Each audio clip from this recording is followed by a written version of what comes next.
décomposer une fraction, sous-entendu en une somme ou en une différence, et encadrer une fraction une fois qu'on l'aura décomposée.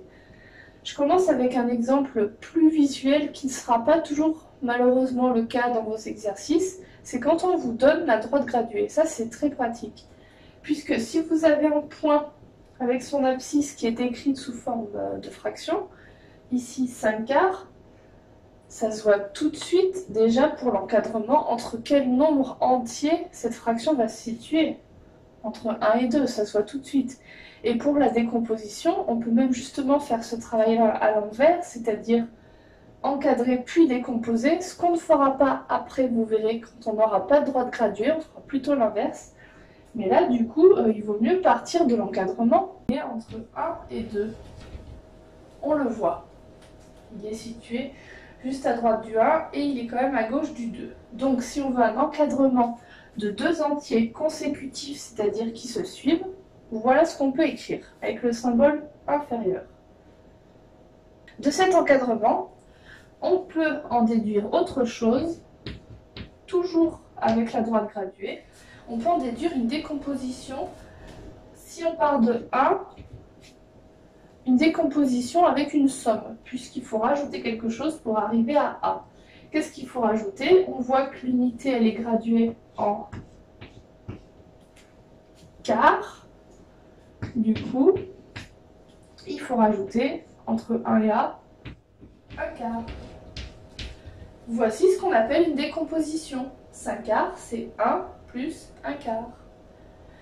Ceux qui aiment bien partir de la décomposition de 5 du numérateur, en tout cas ceux qui ont bien compris ça, vous pouvez très bien vous dire d'abord que 5/4, c'est 4/4 plus 1 quart. Déjà, vous voyez tout de suite que 5, c'est 4 plus 1. Vous voyez que c'est astucieux puisqu'on est en quart. Et quand vous voyez 4/4, vous vous dites, ah ben ça, je reconnais, 4/4, c'est 1, c'est une unité. Donc voilà une autre explication possible. Mais si on veut faire une décomposition avec une soustraction, il faut juste se dire que si on veut faire une soustraction, il faut partir d'un nombre qui serait plus grand que la fraction. Et le nombre le plus proche pour ne pas s'embêter. Donc le nombre le plus proche qui est plus grand que la fraction, c'est le nombre 2. Donc on part de 2. Et on enlève combien de quarts pour arriver à A? 1, 2, 3. Mais on peut aussi expliquer ça autrement. On sait que 2 unités, ça correspond aussi à 2 fois 4, 8 quarts. 8 moins 3, 8 moins 3, ben on retrouve 5, vous voyez? 8 moins 3, 5 quarts. Voilà pour la partie assez visuelle et qui me semble plutôt facile. Maintenant, je vais vous demander de faire un petit effort puisque tout ce qui va se passer pour la suite de cette vidéo, c'est vraiment dans votre tête qu'il faudra l'imaginer. Et il faudra bien manipuler les tables de multiplication aussi. Je vous propose donc un exemple qui n'est pas avec la même graduation, en tout cas qui n'est pas partagé de la même façon. Là c'était des quarts, là on est avec des sixièmes. Et la question c'est toujours la même, et pour le coup on va vraiment suivre mon titre. On va d'abord décomposer cette fraction et on va ensuite l'encadrer. Vous verrez que si on décompose, l'encadrement, il vient naturellement juste après.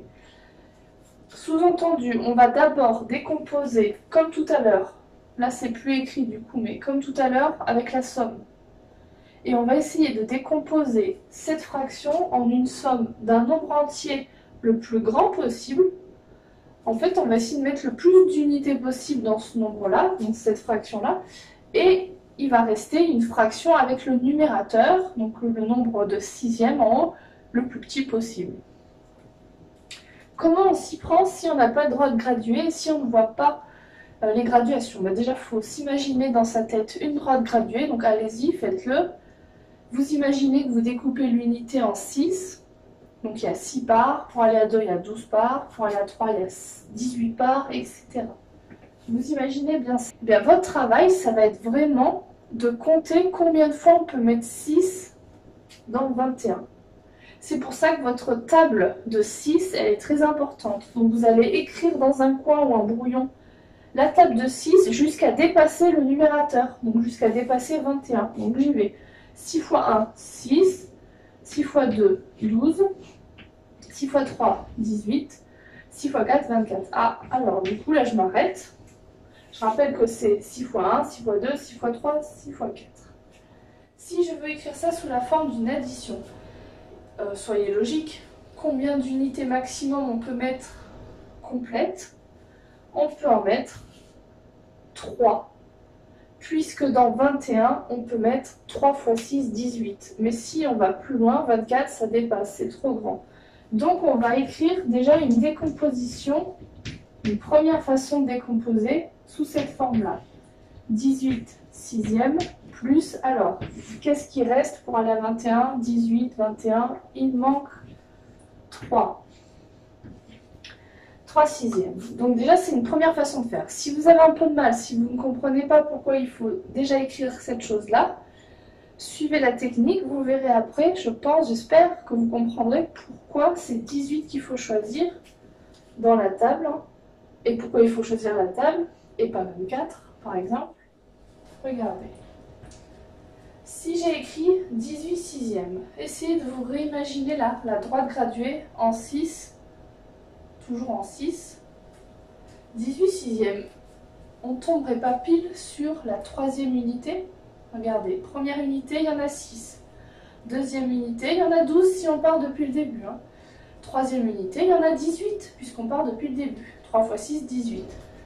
Eh bien, 18 sixièmes, en fait, ça correspond exactement à 3 unités. Donc, on a notre nombre entier. Il est là, c'est 3.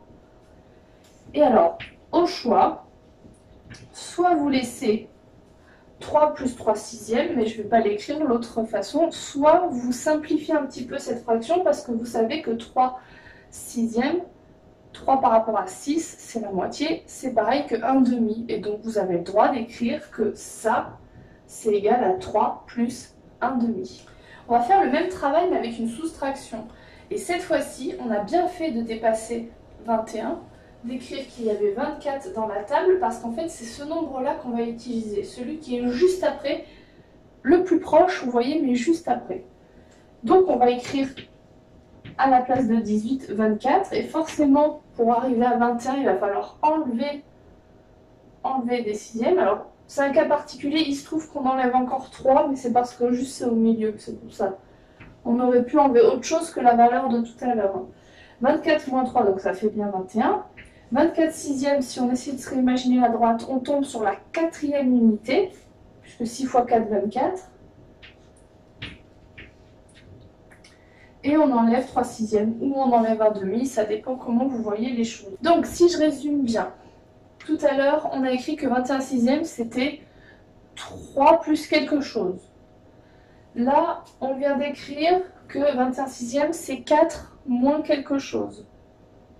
En ayant bien pris soin d'avoir des fractions qui sont à côté là, du plus et du moins, plus petites que 1, parce que si les fractions que vous rajoutez ou que vous enlevez là à côté dans votre décomposition, si elles sont plus grandes que 1, ça veut dire que le nombre entier d'unités qui est là, c'est pas le maximum, c'est pas le mieux en fait. Donc ça va pas, puisque vous ne pourrez pas encadrer, en fait simplement vous aurez toujours un décalage trop grand pour que ce soit judicieux, on va dire.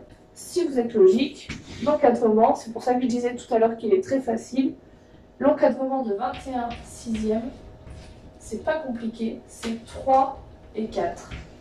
Puisqu'on a réussi à écrire 3 plus quelque chose qui est plus petit que l'unité, et on a réussi à écrire 4 moins quelque chose qui est plus petit que l'unité. Donc c'est forcément entre 3 et 4. Et si vous n'êtes pas convaincu, il suffit de carrément faire la droite graduée et de placer cette fraction-là, vous verrez que ça marche.